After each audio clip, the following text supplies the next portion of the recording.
नमस्कार दोस्तों, आप सभी का स्वागत है हमारे इस आदिसागर यूट्यूब चैनल में। दोस्तों, मदन एक ऑटो चालक है।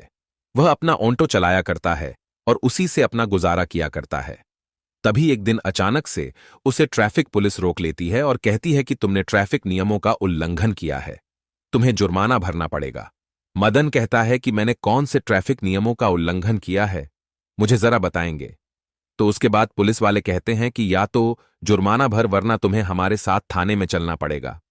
अब मदन जैसे उस थाने का नाम सुनता है तो उनसे कहता है कि मैं जुर्माना नहीं भरूंगा, मुझे उस थाने के अंदर ही ले चलो, क्योंकि उस थाने के अंदर उसकी पत्नी, जिसका नाम था कविता, 2 दिन पहले उस थाने के अंदर उसकी पोस्टिंग हुई थी और मदन ने अपनी पत्नी को ऑटो चलाकर पढ़ा लिखाकर इस काबिल बनाया था, तो उसे विश्वास था कि उसकी पत्नी उसकी मदद करेगी और पूछेगी कि कौन से ट्रैफिक नियमों का उल्लंघन किया है। इसके बाद मदन बेखौफ होकर उस थाने के अंदर चला जाता है। वहां पर जाने के बाद एक कुर्सी पर उसको बैठा दिया जाता है। इधर जो डीएसपी मैडम थी, वह फोन पर किसी से कहने लग रही थी कि इस तरह से जानकारी निकालने की कोशिश मत करो, किसी को जरा सा पद क्या मिल गया, तुम लोग सब जगह पर ऐसे ही यूज करने लगे मेरे नाम को, आइंदा मुझसे ऐसी उम्मीद मत रखना। इस तरह की फटकार वह फोन से किसी को लगा रही थी। उसके बाद डीएसपी मैडम वहां पर आती हैं और कांस्टेबल से पूछती हैं कि इसको क्यों पकड़ कर लाए हो।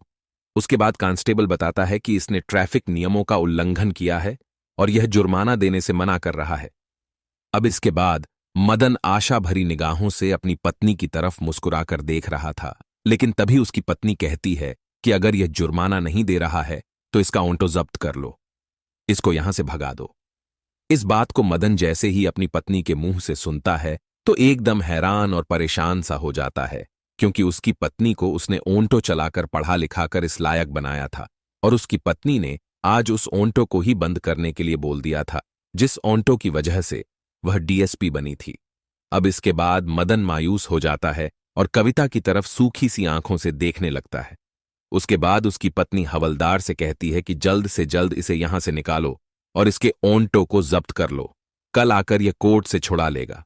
अब मदन इसके बाद उस थाने से भारी कदमों के साथ, उसकी आंखों में आंसू थे, चेहरे पर मायूसी थी, धीरे धीरे चलकर अपने घर की तरफ जाने लगता है। वह रास्ते में सोचता हुआ जाता है कि जिस दिन कविता को मैंने पढ़ाना लिखाना चालू किया था, तो उस दिन तो यह बड़ा कहा करती थी कि इतने में किसी अच्छी सी पोस्ट को हासिल ना करूं, उतने दिन ही तो मेहनत कर लो, उसके बाद तुम्हें मेहनत करने की कोई जरूरत नहीं है। मदन के घर में मदन की पत्नी, उनका एक लड़का है जिसकी उम्र 6 साल है, एक मदन की मां है जो काफी ज्यादा बुजुर्ग हो चली है। अब भारी कदमों के साथ इन सभी बातों के बारे में सोचता हुआ अपने घर पहुंचता है और वहां जाकर अपनी मां को पूरी बात के बारे में बताता है। वह कहता है कि मां, कविता तो इतना बदल गई है कि उसने मुझे पहचानने तक से इनकार कर दिया और मेरा ऑटो भी जब्त कर लिया। जिस ऑटो को चलाकर मैंने उसे डीएसपी बनाया था, अब इस बात को जैसे उसकी मां सुनती है तो कहती है कि बेटा, तुम्हें वह दिन तो याद होगा जब कविता की शादी तुम्हारे साथ हुई थी और उसके तीसरे चौथे दिन ही इसने बोल दिया था कि तुम लोगों ने हामी भरी है, मुझे पढ़ाने लिखाने की और मेरी पढ़ाई लिखाई का खर्चा तुम्हें उठाना पड़ेगा। उस टाइम पर परिवार की हालत ठीक नहीं थी, लेकिन उस समय भी इसने जबरदस्ती हमसे की थी पढ़ने लिखने के लिए। अब इस बात को सोचकर दोनों मां बेटे काफी ज्यादा परेशान होते हैं। इधर जो मदन का बेटा था, वह अपनी दादी के साथ ज्यादा खेला करता, क्योंकि उसकी मां को पढ़ाई लिखाई से फुर्सत ही नहीं थी और इसी वजह से वह दादी को सबसे ज्यादा लाड किया करता था। वहीं पर उसके साथ खेला कूदा करता और उसी के साथ ज्यादातर रात को सोया करता। जो कविता थी वह सरकारी क्वार्टर में वहीं पर रहा करती थी जहां पर उसका ऑफिस था, क्योंकि ऑफिस से घर की दूरी काफी ज्यादा थी और उसे वहां पर क्वार्टर मिल हुआ था, तो वह उसी क्वार्टर के अंदर रहा करती थी। अब दूसरा दिन होता है। दूसरे दिन कविता वेट कर रही थी कि वह आएगा और आकर कोर्ट से ऑटो को छुड़ाने के लिए कागज बनवा के लाएगा। उसके बाद कविता इंतजार करती रहती है, लेकिन जो मदन है वह वहां पर नहीं आता है अपने ऑटो को छुड़वाने के लिए। इस बात को देखकर कविता को बड़ा ही गुस्सा आता है और वह गुस्से से भरी हुई सीधा अपने घर जाती है। मदन के पास वहां जाकर देखती है जो उसकी सास है, उसके बालों की चंपी कर रही है और मदन वहीं पर नीचे बैठा हुआ है और मदन का बेटा वहां पर खेल रहा है। दोनों का किसी का भी उस बेटे की तरफ ध्यान नहीं था, वह अच्छी तरह से खेल रहा था। अब इस बात को देखकर वह खामखा ही अपने पति और अपनी सास पर भड़क जाती है। कहती है कि तुम लोगों को बच्चे संभालने भी नहीं आते। इस तरह से बच्चे संभाले जाते हैं। अगर इसको कुछ हो जाएगा तो कौन जिम्मेवार रहेगा। उसके बाद मदन अपनी पत्नी की तरफ देखता है और उससे कहता है कि यह तुम क्या कह रही हो, बच्चे संभालने नहीं आते। अब तक यह जितना भी बड़ा हुआ है उतना मां ने ही इसको बड़ा किया है और उन्हें अच्छी तरह से पता है कि बच्चे को किस तरह से संभाला जाता है। तुम इसके बारे में ना ही बोलो तो ही अच्छा है। अब जैसे ही मदन के मुंह से यह बात कविता सुनती है तो एकदम से उस पर भड़क जाती है और कहती है कि तुम ऑन्टो को लेने के लिए क्यों नहीं आए? मैंने सारा इंतजाम कर दिया था और तुम वहां पर नहीं पहुंचे टाइम पर। अब इस बात को सुनकर मदन कहता है कि तुम्हें इतनी ही पड़ी थी तो उस दिन थाने में ही यह मना कर दिया होता कि इसके ऑन्टो को जब्त ना किया जाए, और इसने कोई भी गुनाह नहीं किया है और मैंने असलियत में भी कोई गुनाह नहीं किया था। कहीं तुम यह सोचने लगे कि मैं तुम्हारी वर्दी का फायदा उठा रहा था। तुम असलियत को तो निकाल सकती थी, क्योंकि तुम बड़ी अधिकारी हो तो असलियत तो तुम्हारे सामने आ ही सकती थी। अब इसके बाद कविता उस पर चिल्लाने लगती है और कहती है कि तुम लोग गंवार हो और तुम क्या जानो किस तरह से ड्यूटी की जाती है, और मेरे बच्चे को भी तुम अच्छी तरह से नहीं संभाल सकते। ऐसा कहकर वह अपने बच्चे का हाथ पकड़ती है और उसे लेकर उसके कमरे में चली जाती है। वहां से उसके बच्चे के सारे सामान को पैक करती है और जाते हुए कहती है कि मुझे अब तुम जैसे गंवारों के साथ नहीं रहना, और मैं कहां तक अपनी बुद्धि को खराब करूंगी। तुम लोगों से जबान लड़ाकर, तुम लोग तो इसी तरह से जबान लड़ाने के लिए यहां पर बैठे हो। मदन कहता है कि ठीक है, अगर तुम्हें यह अच्छा लगता है तो वैसा ही करो। लेकिन उसका जो बेटा था 6 साल का, वह बार बार अपनी दादी की तरफ उंगली कर रहा था और कह रहा था कि दादी मुझे मम्मी के साथ नहीं जाना, मुझे पापा और तुम्हारे साथ ही रहना है, क्योंकि जो कविता थी उसने कभी भी अपने बच्चे को लाड प्यार से नहीं रखा था। वह तो केवल पढ़ाई की ओर ध्यान दिया करती थी। अब इसके बाद कविता उसका हाथ पकड़कर और उसकी तरफ गुर्राते हुए उसको अपने साथ उसी क्वार्टर पर ले जाती है जहां पर वह रहा करती है। अब इसके बाद कविता लड़ाई करके वहां से चली गई थी। अब जैसे ही यह बात कविता के माता पिता को पता चलती है तो वह लोग कविता को बहुत खरी खोटी सुनाते हैं, और कविता, जो कि अपनी वर्दी के घमंड में थी, वह कहती है कि मुझसे कोई भी नाता रखने की तुम्हें जरूरत नहीं है। अब इस बात को सुनकर जो उसके माँ बाप है वह भी उससे बात करना बिल्कुल बंद कर देते हैं। इधर जो उसका भाई था वह भी कहता है कि बहन, ये अच्छी बात नहीं है, लेकिन वर्दी के घमंड में वह उसको भी उल्टा सीधा सुना देती है। धीरे धीरे ऐसे ही समय बीतता है। जो कविता है वह अपने बच्चे को घर पर रखा करती है और एक फुल टाइम मेड उसने रख रखी थी बच्चे की देखभाल करने के लिए। तभी एक दिन के समय जो उसकी मेड थी वह बच्चे को लेकर मार्केट आई हुई थी, और इधर उस लड़के की दादी भी वहां पर आई हुई थी कुछ सामान को खरीदने के लिए। और जैसे ही वह 6 साल का बच्चा अपनी दादी को देखता है तो अपनी मेड के पास से हटकर सीधा अपनी दादी को जाकर लिपट जाता है। इधर मेड जैसे ही देखती है कि बच्चा कहाँ गया तो वह उसे इधर उधर ढूंढने लगती है। वह दादी के पास आता है, उसकी आंखों में आंसू थे, और कहता है कि दादी, मुझे तुम्हारे साथ रहना है, मुझे मम्मी के पास नहीं रहना। मम्मी तो एक गंदे से अंकल के साथ रहती है और वह लोग मुझे कभी कभी पीट भी दिया करते हैं। अब जैसे इस बात को उसकी दादी सुनती है तो वह कहती है कि बेटा, तुम क्या कह रहे हो? मम्मी किस गंदे अंकल के साथ रहती है? तो वह बताता है कि गंदे से अंकल मम्मी के घर पर आते हैं और वह पूरा दिन भर भी रहते हैं। कभी कभी जब छुट्टी का टाइम होता है, लेकिन रोज शाम को जरूर से आते हैं, और मम्मी और वह अंकल मुझे पीटते हैं अगर मैं नहीं सोता हूं तो। और उसके बाद मैं सोने का नाटक कर लेता हूं, और मम्मी और वह गंदे अंकल घंटों तक बैठकर आपस में बातें करते हैं और जोर जोर से हंसा करते हैं। इन सभी चीजों को देखकर मैं अंदर ही अंदर से बहुत ज्यादा रोता हूं, और मुझे अब मम्मी के पास नहीं रहना। इतनी ही देर में कविता की मेड भी वहां पर आ जाती है और उस बच्चे को उस बूढ़ी महिला से बात करते हुए देख एकदम से उसका हाथ पकड़ लेती है। वह मेड उसे खींचने लगती है, लेकिन वह कहता है कि मुझे मम्मी के पास नहीं रहना, मुझे दादी और पापा के पास रहना है। उसके बाद दादी उस मेड से कहती है कि कोई बात नहीं, तू ऐसा कर, जो भी सामान तुझे खरीदना है वह खरीद ले, इतनी देर में इसी के साथ बैठी हुई हूं। अब इसके बाद दादी का भी बहुत ज्यादा मन था कि वह अपने पोते को अपने साथ ले जाए, लेकिन वह मजबूर थी, क्योंकि उस मेड ने उससे कहा था कि मेरी मालकिन ने मुझे सख्त हिदायत दी है कि यह बच्चा उनके पास नहीं जाना चाहिए। अब इस बात को सुनकर वह अपने पोते को समझाती है, कहती है कि बेटा, कोई बात नहीं, तुझे अभी अपनी मम्मी के पास ही रहना पड़ेगा और हम लोग किसी दिन आएंगे और तुझे अपने साथ ले जाएंगे। ऐसा कहकर वह उस लड़के को समझाकर उस मेड के साथ भेज देती है और उसके बाद वह अपने घर आ जाती है। उनके दिमाग में यही बातें चल रही थीं जो उस छोटे से बच्चे ने उन्हें बताई थीं कि उसके बेटे की बहू इस तरह का कृत्य भी कर रही है। अब यह बात आकर वह अपने बेटे को बताना तो नहीं चाहती थी, लेकिन मजबूरन उसे बताना पड़ता है। वह अपने बेटे को पूरी कहानी के बारे में बताती है। कहती है कि पोता मिला था और वह ऐसे कह रहा था कि कोई गंदे अंकल है, वह उसे पीटा करते हैं। उसके बाद एक दिन छुट्टी का दिन था और छुट्टी के दिन बिना बताए जो मदन है अपनी मां के साथ अपनी पत्नी के सरकारी आवास पर पहुंच जाता है। वहां जाने के बाद जैसे ही डोरबेल बजाता है तो अंदर से कविता निकलती है, जो कि अभी नींद में ही थी, और उसने जैसे ही दरवाजा खोला तो एकदम से सकपका जाती है। वह एकदम से कहती है कि तुम लोग यहां पर क्या कर रहे हो। अब उसकी इस बात को जैसे ही मदन और उसकी मां सुनते हैं तो मदन की मां कहती है कि तुम मां बेटे से हम मां बेटे मिलने आ गए, क्यों हमने कोई गलत किया।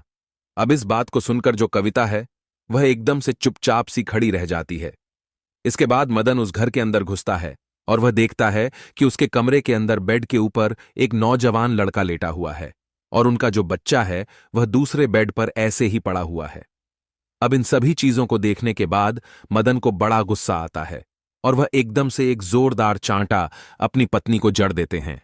और जैसे ही कविता के एक चांटा लगता है तो वह व्यक्ति खड़ा होता है और कहता है कि कौन है यह बदतमीज जो यहां पर आकर तुझे चांटा मार रहा है।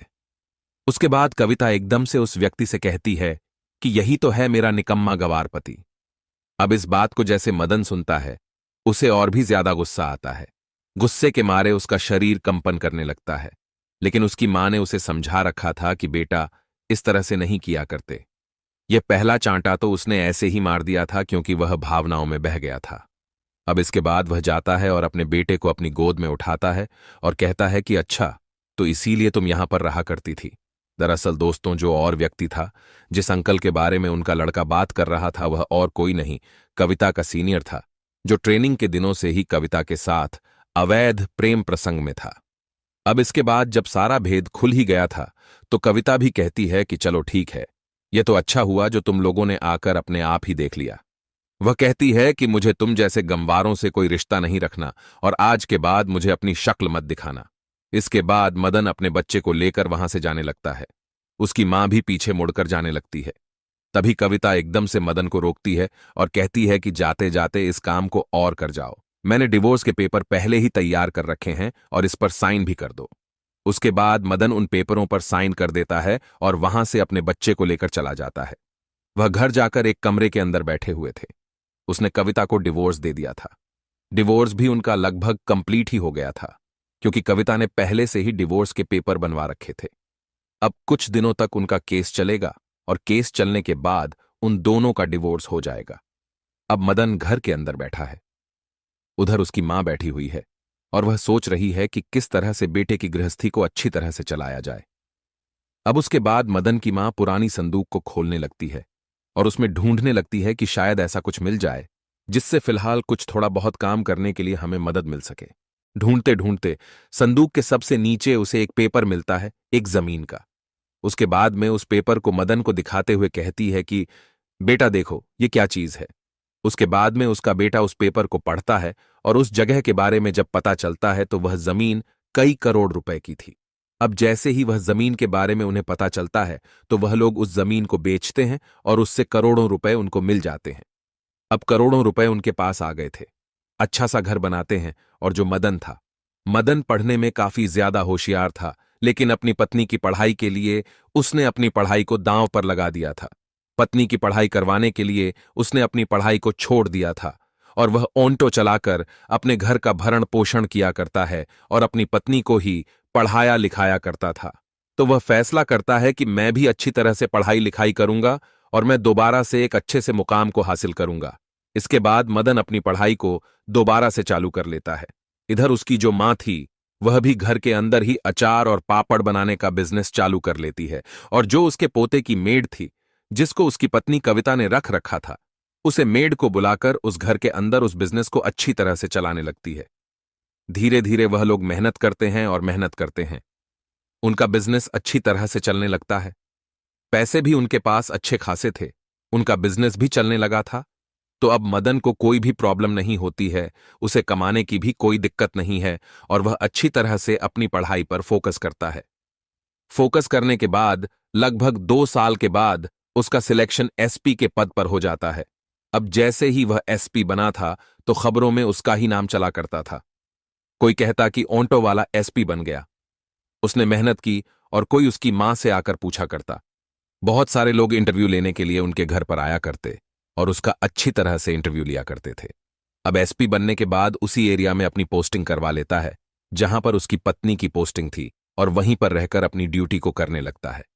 इधर जो उसकी पत्नी थी वह अपने सीनियर अधिकारी से अवैध प्रेम प्रसंग में थी और सीनियर अधिकारी ने उसका एक वीडियो बना लिया था रिश्वत लेते हुए, और अब उसको बहुत ही ज्यादा टॉर्चर किया करता, बहुत ही ज्यादा परेशान किया करता। और उसको याद आती है अपने उस पति की जो कभी ऑन्टो चलाकर उसकी पढ़ाई लिखाई का खर्चा निकाला करता था। लेकिन अब वह करे भी तो क्या करे, क्योंकि उसने अपने पति को पहले ही तलाक दे दिया था। धीरे धीरे समय बीतता है और समय बीतने के साथ साथ जो कविता थी उसकी हालत बहुत ही ज्यादा खराब हो जाती है। जिस व्यक्ति के चुंगल में फंसी हुई थी उसने शादी पहले ही कर रखी थी और उसके 2 बच्चे थे, और यह बात जैसे कविता को पता चलती है तो वह कुछ कह पाती। इससे पहले वह उसे धमकी दे देता है कि मैंने तुम्हारा वीडियो बना रखा है, अगर तुमने मुझसे कुछ कहा तो तुम्हारी पोस्ट भी जाएगी और साथ ही साथ दुनिया में मुंह दिखाने लायक नहीं रहोगी। अब इस डर के कारण कविता उससे कुछ नहीं कहती है। वह खाना पीना छोड़ देती है, अच्छे कपड़े पहनना छोड़ देती है और उस व्यक्ति ने उसे फोन रखने से भी मना किया था। अब उनके थाने में, जिस थाने में कविता नियुक्त थी, उस थाने में एसपी साहब के स्वागत के लिए पार्टी रखी जानी थी और उसमें कविता से भी कहा जाता है, उसकी राय मांगी जाती है तो कविता हामी भर लेती है, कहती है कि ठीक है, आप ऐसा करो, पार्टी दे देना, अच्छी बात रहेगी। उसके बाद दूसरे दिन पार्टी का आयोजन किया जाता है और पार्टी में एक स्टेज बनाया गया था। उस स्टेज पर 2 शब्द कहने के लिए कविता को बुलाया जाता है, लेकिन कविता मायूसी जैसी उस स्टेज के ऊपर चढ़ती है तो एकदम से उसे चक्कर आ जाते हैं और वह बेहोश होकर गिर जाती है। उसके बाद कविता को उठाकर हॉस्पिटल पहुंचाया जाता है। अब मदन देखता है कि यह वही कविता है जो कुछ दिन पहले इतने घमंड में रहा करती थी। आज उसकी हालत बहुत ज्यादा खराब हो गई थी, क्योंकि दोस्तों वह सूख कर तिनका हो गई थी और ना ही वह अच्छी तरह से खाया करती और दिन रात उसे उसी वीडियो की चिंता सताए करती थी, क्योंकि वह पैसों के चक्कर में इधर उधर से रिश्वत लिया करती और उसी के साथी ने उसका वीडियो बना लिया था और बार बार उसे वायरल करने की धमकी दिया करता। अब वह जैसे चाहे उस तरह से उसको रखा करता और इसी तरह से उसके दिन बीत रहे थे।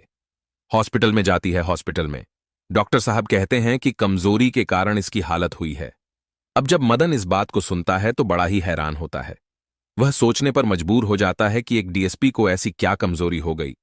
उसके पास इतने पैसे भी नहीं बचते कि वह अच्छी तरह से अपने खाने पीने का ध्यान रख सके। अब इसके बाद एसपी साहब अपने कार्य को करने में लग जाते हैं और धीरे धीरे जो कविता है वह बार बार सोचा करती कि मैं कभी ना कभी मदन से मिलूंगी और पूरी बात के बारे में उसे बताऊंगी। इसी तरह से कुछ दिन और बीत जाते हैं। एक दिन कविता मार्केट में जा रही थी, तभी उसे उसकी सास मिलती है और वह एकदम से उसके सामने आकर खड़ी हो जाती है। कहती है कि मां जी आप कैसी हो। तभी एकदम उसकी सास कहती है कि कौन हो बेटी, तुम इस तरह से मुझे मां जी क्यों कह रही हो। तो उसके बाद वह कहती है कि मां जी मैं कविता हूं, आपने मुझे पहचाना नहीं, क्योंकि उसकी सास ने अभी चश्मा नहीं पहना था और बिना चश्मे के उसे अच्छी तरह से दिखाई नहीं देता था और कविता की शक्ल बिल्कुल बदल चुकी थी। कम खाने की वजह से और उसकी बुरी हालत की वजह से तो उसकी सास कहती है कि मैंने तुझे नहीं पहचाना और पहचान कर भी तुझे क्या फायदा, जो तूने मेरे बेटे को इस तरह से ठुकरा दिया। क्योंकि अब उसकी सास का बिजनेस भी अच्छी तरह से चल रहा था। वह मार्केट में अपने बिजनेस से रिलेटेड सामान लेने के लिए ही आई थी। वह उसको नहीं पहचानती और दुत्कारते हुए वहां से भगा देती है, उसके पैरों में पड़ जाती है। कहती है कि मां जी मुझसे बहुत बड़ी गलती हो गई, मदन से कह दीजिए मुझे दोबारा से अपना लेंगे, मुझे माफ कर दीजिए। उसके बाद उसकी सास कहती है कि बेटी तूने जो किया है उसका फल तो तुझे भुगतना पड़ेगा। ऐसा कहकर वह उसे दूर हटाते हुए वहां से अपने काम को करने के लिए चली जाती है। धीरे धीरे कुछ दिन और बीतते हैं। अब जो कविता है उन सभी चीजों से बहुत ज्यादा दुखी हो गई थी। वह एक दिन उस व्यक्ति के पास जाती है जिसके चुंगल में फंसी हुई थी और उससे कहती है कि चाहे तू इस वीडियो को वायरल कर दे या फिर मेरी जान ले ले, मैं अब तुम्हारे पास नहीं रहूंगी। ऐसा कहकर वह वहां से भागकर मदन के घर पर आ जाती है और मदन के घर का दरवाजा खटखटाती है। मदन जैसे ही अंदर से दरवाजा खोलता है तो देखता है कि उसके सामने कविता खड़ी हुई है, जो बहुत ही बुरी कंडीशन में है। वह कहता है कि हाँ जी, कौन?